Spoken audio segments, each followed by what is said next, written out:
पाठ 8वां, खुराफाती। आज तो स्कूल बस नियत समय पर आ गई थी।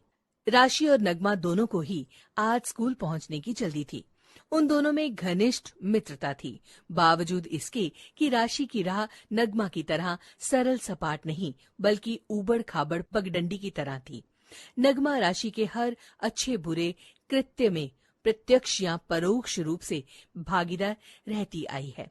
दोनों ने कल शाम को ही तय कर लिया था कि कैसे क्या करना है। जैसा सोचा था वैसा ही हुआ। बरामदे में सन्नाटा पसरा पड़ा था। कक्षा का दरवाजा खुला हुआ था। अब तक कक्षा में कोई नहीं आया था। बस से उतरते ही बच्चे खेल के मैदान में दौड़ गए। आसपास की कक्षाओं में भी एक आध बस्ते ही रखे थे।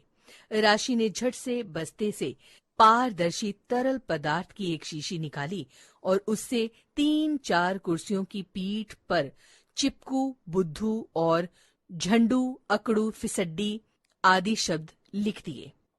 कल ही उसकी मौसी ने यह शीशी उसे भेंट स्वरूप दी थी। पारदर्शी तरल पदार्थ देखते ही उसके दिमाग में यह खुराफात कौंध गई थी। बरामदे के आमने सामने के सभी कमरों में भाग भागकर कुछ कुर्सियों की पीठ पर कुछ अटपटे से देसी शब्द भी लिख दिए गए। नगमा का दिल तेजी से धड़क रहा था। राशि ने उसे फटकारा, घबरा क्यों रही हो? किसी ने नहीं देखा, देखना कितना मजा आएगा। राशि ने सोचा कि नगमा नाहक ही डर रही है। आज तक न जाने कितनी शरारतें की हैं उन्होंने, कभी कुछ हुआ क्या? वैसे भी राशि तो राशि ही है। पर्दों से हाथ पोंछना, मेज पर लगे हुक तोड़ना, छुट्टी के समय कुर्सी मेजें गिराते हुए जाना, नल खुला छोड़ देना, बाथरूम के दरवाजे पर ऊट पटांग लिख देना तो उसकी नियमित दिनचर्या थी। नगमा राशि की दोस्त कैसे बन गई, इसके पीछे एक लंबा इतिहास है जिसकी चीर फाड़ करना यहाँ जरूरी नहीं है। बस इतना समझना काफी है कि नगमा स्वेच्छा से राशि के हर क्रियाकलाप में उसका साथ देती है। वाद विवाद प्रतियोगिता हो या नुक्कड़ नाटक, खेल दिवस हो या कला प्रदर्शनी, सभी राशि का लोहा मानते थे। यही कारण था कि सब राशि की छोटी मोटी शरारतों को नजरअंदाज कर देते थे। प्रार्थना सभा खत्म होते ही सब बच्चे अपनी अपनी कक्षा की ओर जाने लगे। पहला कालांश कक्षा अध्यापिका का ही होता है, इसलिए आपस में कुछ बतियाने का समय नहीं मिलता। गुरसिमरन मैम ने दिव्यांश को ब्लैक बोर्ड पर आज का विचार लिखने के लिए कहा। जैसे ही दिव्यांश अपनी कुर्सी से उठा, उसकी कमीज पर लिखे बुद्धू शब्द को पढ़कर सब ठठाकर हंस पड़े। दिव्यांश पहले तो झेंप गया, फिर रुआंसा हो गया। 5 मिनट बीतते न बीतते आसपास के कमरों से भी बच्चों के हंसने की आवाजें आने लगी। देखते ही देखते पूरा बरामदा हंसी के शोर से गूंज उठा। अध्यापिकाओं ने समस्या को तुरंत समझ लिया। आखिर बात प्रधानाचार्य तक पहुंची। प्रधानाचार्य जी ने राशि को देखते ही पूछा, राशि, ये कांड क्या तुमने किया है? राशि के चेहरे पर कोई भाव नहीं था।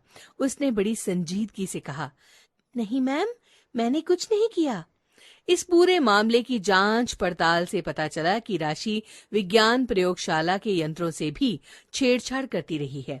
कुछ कमजोर बच्चों का ग्रीष्मावकाश गृह कार्य और परियोजना कार्य भी उसने पैसे लेकर किया है।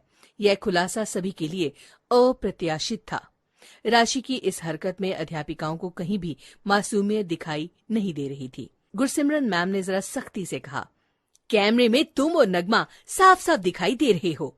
नगमा की रोते रोते हिचकियां बंध गई।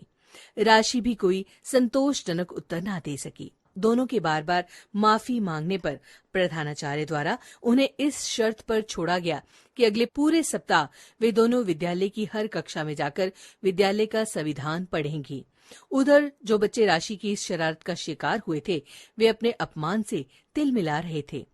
प्रधानाचार्य कठोर दंड के स्थान पर व्यवहार व आचरण सुधार जैसे हथियारों का इस्तेमाल करती थी। दूसरे दिन प्रार्थना सभा में प्रधानाचार्य ने सभी बच्चों को संबोधित करते हुए कहा, आप सभी विद्यार्थियों को अच्छा स्कूल, मजबूत व सुंदर फर्नीचर, स्वच्छ पेयजल, खुले खेल के मैदान, उत्तम कोटि के वाद्य यंत्र, आधुनिक तकनीक वाले कंप्यूटर आदि सभी सुख सुविधाएं चाहिए। यह सब तुम्हारा अधिकार है, पर साथ ही साथ कुछ कर्तव्य भी तो हैं। अधिकार और कर्तव्य साथ साथ चलते हैं। विद्यालय की जिम्मेदारी भी आपकी ही है। विद्यालय के संविधान का पालन करना प्रत्येक विद्यार्थी का कर्तव्य है। राशि और नगमा को समझ आ गया कि विद्यालय उनका अपना है।